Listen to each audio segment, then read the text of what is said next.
Не гарантирам за коректноста на албанците доколку референдумот пропадне. Ова го вели Исмет Рамадани, советник на премиерот Зоран Заев. Тој во гостување на ТВ Алфа вели дека сепак ова било само негов личен став, а не и закана или предупредување. Албанците ќе бидат коректни во целиот процес.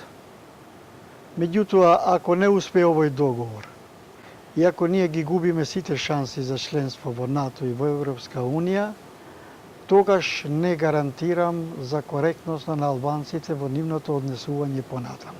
Токму албанците се клучат во равенката за успехот на референдумот. Власта очекува 100% од нив да го поддржат договорот, но суптилно сугерира и на можни немири доколку Македонија остане надвор од ЕУ и од НАТО. Значи, ние влегуваме во една ситуација во која сме ставени да се биде или не.